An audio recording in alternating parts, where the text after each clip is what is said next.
दोस्तों, अगर आपके सामने दो रास्ते हों, एक रास्ता बिल्कुल शांत जिसमें ना कोई शोर है ना कोई हलचल, और दूसरा रास्ता रंगों से भरा हुआ, हंसी, आंसू, नृत्य और गीत से गुजरता हुआ, तो आप किस रास्ते पर चलना चाहेंगे?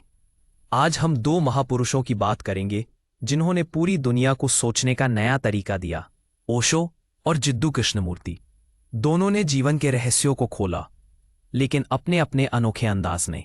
और सवाल है, आखिर बेहतर कौन है? चलिए शुरू करते हैं। जिद्दू कृष्णमूर्ति, एक ऐसा नाम जिसने पूरी दुनिया के बौद्धिक लोगों को हिला दिया। उनका संदेश साफ था, सत्य किसी किताब, गुरु या संगठन में नहीं है। सत्य वही है जहां आप पूरी सजगता से देखते हैं। वे कहते थे, अगर आप पेड़ को बिना किसी नाम दिए देखें तो वही ध्यान है। उन्होंने जीवन को देखने की कला सिखाई, बिना पूर्वाग्रह, बिना मान्यता, बिना किसी संप्रदाय के। एक किस्सा, जब उनसे पूछा गया, गुरुजी, आपका संगठन कहाँ है? उन्होंने कहा, संगठन की जरूरत तब होती है जब इंसान भीड़ में रहना चाहता है, लेकिन सत्य अकेले खोजा जाता है। कृष्णमूर्ति की वाणी दिमाग को गहरी सोच में डाल देती थी। वे शांति के, स्थिरता के मार्गदर्शक थे। ओशो, जिन्हें भगवान रजनीश भी कहा गया, 20वीं सदी के सबसे विद्रोही और करिश्माई संत। उनका अंदाज बिल्कुल अलग, हजारों किताबें, हजारों प्रवचन और हर विषय पर खुलकर बोलना, सेक्स से लेकर समाधि तक। ओशो कहते थे, जीवन को पूरी तरह जिए बिना आप ध्यान में नहीं उतर सकते। उन्होंने ध्यान की नई तकनीकें दी, जैसे डायनामिक मेडिटेशन, जहां आदमी पहले अपने गुस्से, आंसू और दबे हुए भावों को बाहर फेंकता है और फिर गहरी शांति में उतरता है।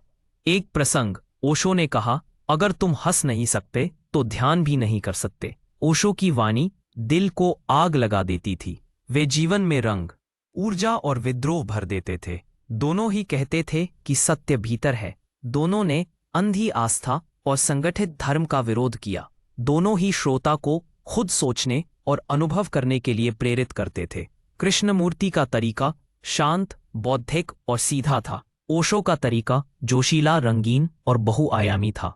कृष्णमूर्ति आपको सीधे गहराई में धकेलते थे। ओशो आपको पहले जीवन के सारे रंग जीने देते थे, फिर गहराई में ले जाते थे। ये सवाल वैसा है जैसे पूछना, सूरज बेहतर है या चांद? अगर आप सोचने वाले, गहरी तर्क शक्ति से जीने वाले व्यक्ति हैं तो कृष्णमूर्ति आपको भाएंगे।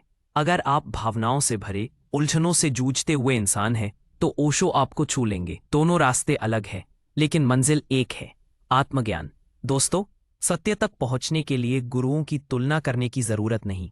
असली सवाल यह है कि कौन सा शब्द, कौन सी ध्वनि, कौन सा विचार आपके दिल को छूता है।